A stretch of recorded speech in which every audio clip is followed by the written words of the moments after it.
você tocou num ponto da educação, que eu acho que a educação é a principal coisa. A coisa que você tem que mais ser focada, assim. Fala assim, mano, o que, que a gente precisa? A gente precisa de educação. Porque foi com a educação na escola onde o Castanhari, que era um cara que teve outra oportunidade, aprendeu a ter empatia. E é ali. Por isso que eu acho que as pessoas que são contra a educação, eu não sei se esse é o nome certo, que são os caras que batem tanto em você. Por quê? Porque cada vez mais que as pessoas forem contra a educação e pessoas como você apanharem, mais o Bolsonaro perpetua no poder, mano. Cara, o que eu faço, eu gosto de pensar assim, muitas vezes eu sou atacado até por intelectuais, por alguns professores que têm uma visão muito fechada, muito restrita, eu diria. Porque o que eu faço não é para especialista. O que eu tento fazer é democratizar o ensino. A educação, o ensino. Porque eu entendo que tem muitos temas que simplesmente muitas pessoas não tiveram a oportunidade de aprender isso, porque não tiveram professores, aulas vagas. E ali eu estou apresentando esse tema para essa pessoa. Só que é claro, existem temas que são muito complexos, que eu não vou conseguir resumir só em 1 hora. Mas eu tenho esse desafio de, às vezes, pegar um tema como, por exemplo, Primeira Guerra Mundial, Segunda Guerra Mundial, e tentar resumir num vídeo de 1 hora, que a gente sabe que é muito difícil.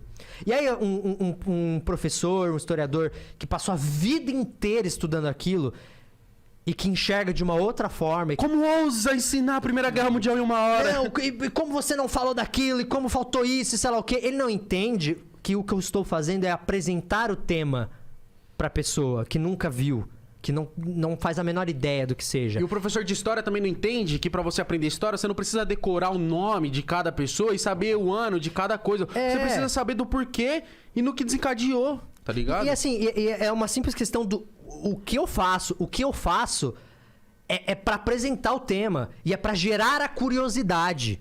E eu conto, e eu preciso, e eu me utilizo de profissionais. Eu tenho historiador, eu contrato historiadores. Essas pessoas estão do meu lado me auxiliando e elas que estão do meu lado entendem que muitas vezes tem coisa ali, às vezes que eu tô lá no roteiro, aí a gente passa pro historiador, aí ele vai, mexe em um monte de coisa, aí eu começo a ler e falo, cara, isso aqui eu não tô entendendo mais porra nenhuma. Eu falei, você tá falando grego pra mim aqui, brother. Isso aqui tem que ser simplificado. Então, o grande pulo do gato do meu canal é justamente traduzir uma informação mais complexa pra uma linguagem simples. Porque o público em geral, ele vai entender se tiver numa linguagem simples. A gente tem que entender que existe uma barreira intelectual da informação. E o que é a barreira intelectual? Existem assuntos que para você aprender, você precisa ter uma base de outros. Se você não tiver essa base, você... mas hoje em dia no celular você tem informação do mundo inteiro. Querido, pega um artigo científico e mostra pra Dona Neuza, que limpa a casa do Gustavo Lima. Você acha que ela vai conseguir entender alguma coisa de um artigo científico? Não, porque existe uma barreira intelectual ali. E você precisa traduzir aquilo. É traduzir mesmo, é outro idioma, brother. Então, o trabalho que eu faço muitas vezes é de tirar palavras difíceis, é de pegar um raciocínio que tá já pressupondo que eu sei uma coisa que eu não sei. E é por isso que é legal. Eu não sou especialista de porra nenhuma. Eu sou um apresentador. Você precisa entender isso. Eu sou um apresentador e um diretor. Eu sou muito bom nisso. Eu era animador 3D, velho, antes de começar a trabalhar com isso. Eu sou bom no visual e eu sou bom em traduzir informação. Então, quando às vezes eu pego o roteiro que já passou pelo historiador, eu começo a reler e eu falo, nossa, mas isso aqui... Peraí, que você tá falando de uma coisa que você sabe o que é, mas que eu não faço a menor ideia. Você tá pressupondo que as pessoas vão entender isso? Você já perdeu o cara ali, velho. Se o cara começou a ver o vídeo e eu falei um termo que ele não sabe o que é, ele já... ele já não vai entender todo o resto. E já larga. Já muito perdeu. difícil, né? E aí, só que aí se o cara que é às vezes um intelectual, sabe? E aí ele vai... E aí tem aquele ponto também da questão da visão, por exemplo. Vou entrar no ponto ali de um vídeo que eu fiz sobre o fascismo. De que eu fui atacado pela esquerda e pela direita. Pela extrema esquerda e pela extrema direita. O que é natural. É natural, porque a extrema esquerda defende o comunismo. Acha que comunismo é uma coisa muito boa. Eu não acho. Eu não acho. Eu acho que é extremo, da mesma forma. Assim como eu também não acho que a extrema-direita é uma coisa legal. Não acho. Eu estou mais no meio ali mesmo. Por mais que eu tendo um pouco mais para as pautas de esquerda, porque elas são mais humanitárias, e é o que eu acho que sim, às vezes a extrema-direita falta muito nisso, que é essa humanidade, né? É simplesmente querer jogar fora uma grande parcela da sociedade, e eu acho isso errado. Mas assim, não importa. Os extremos não gostaram daquele vídeo. E por quê? Porque eu não falei bem do comunismo.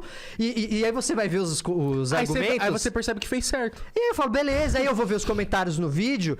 E uma galera, pô, legal, Castelli. Eu não sou extremista e adorei o vídeo. Porque é um vídeo pra introduzir o cara no assunto. E eu ainda uso um texto base do Humberto Eco, que é um cara que entende muito sobre isso, sobre o fascismo. E o vídeo é pautado num texto brilhante do Humberto Eco. A gente pautou o vídeo através desse texto. Então, assim, eu entendo como isso pode enfurecer uma galera que, pô, se o cara acha que comunismo é uma coisa muito legal, e ele vai ver lá e eu não estou elogiando o comunismo, ele vai achar que o vídeo é uma merda. E aí ele vai lá na rede social, o Castelli é irresponsável, olha esse vídeo. Mas você foi cancelado querido, por isso? É a sua visão. E assim, e aí quando a gente para pra pensar, mas não é irresponsável. Eu usei 3 historiadores revisaram esse vídeo. E cara, existem coisas na história que são debatidas na própria academia. Os próprios historiadores se matam em relação a algumas questões. Não existe consenso, porque é simples assim. Na história você não vai ter o lado certo e o lado errado.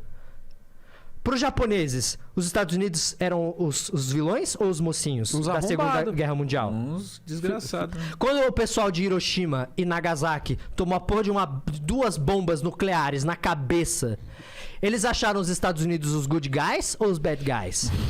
É lógico que os japoneses acham que eles são os... Mas aí os americanos que estavam em Pearl Harbor, que também foram atacados pelos japoneses. Eles acham que os japoneses são os vilões ou os mocinhos? Os vilão. E aí você vai falar, os Estados Unidos tava certo e o Japão tá errado? Não, querido. Cada um tá certo. Tem a sua brisa, cada um tá lutando pelo seu país e pela sua ideologia.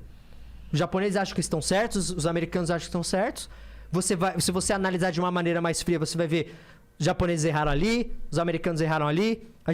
Muita gente sabe que na Segunda Guerra Mundial, muita gente diz, muitos historiadores concordam, que foi desproporcional tacar a bomba atômica em Hiroshima e Nagasaki. A guerra já estava praticamente vencida.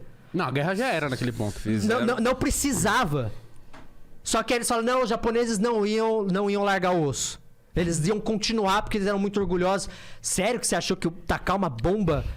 Na cabeça da galera, matando, tipo, a gente tem ali cálculos de cerca de, juntando as duas, quase 200 mil pessoas ao decorrer de sei lá quantos anos morreram. É sério que você acha que essa foi a melhor alternativa, Estados Unidos?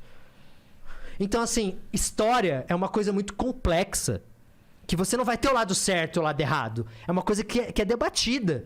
Você vai ter pontos de vistas diferentes de acordo com a sua visão, de acordo com a sua nacionalidade. A história não é uma matemática, mano, né? Não é exatas. Não é exata, né? Não é exatas. Não é, cara. Então, assim, se você entender isso, quando eu fiz o vídeo da ditadura militar, teve gente que criticou, que fala, não houve ditadura no Brasil. Minha avó acha que a ditadura foi bom. Como assim? Como você vai dizer... Né? Como você vai dizer que como você vai falar pra ela? Como você vai dizer que o AI-5 não é uma ditadura? Onde qualquer pessoa pode ser presa sem direito à defesa, sem ter o habeas corpus. Você acha justo você ser preso sem saber do que você está sendo acusado? Isso é louco. Isso era o AI-5. É você poder ser preso sem saber do que você está sendo acusado. Você acha isso justo, brother? Você acha isso justo quando estão fazendo com seu inimigo. Agora, se acontece com você, você acha injusto pra caralho. Com certeza. Isso é E é muito simples. Então, assim, eu não trato história dessa forma. Eu sempre vou pender pro lado humano. E aí, quando a gente fala de ditadura, eu vou falar, cara, matou um, já tá errado. Torturou um, já tá errado. E aí é simples assim. Ai, mas no Brasil matou muito menos do que, sei lá, em outras ditaduras. Mas matou, mano. Pô, querido, você fala isso porque não foi tua mãe, né, desgraçado? Porque não foi teu pai, seu Desculpa tio. a bosta. Exato. Então, falta um pouco, às vezes, essa empatia. Então, eu tento filtrar isso.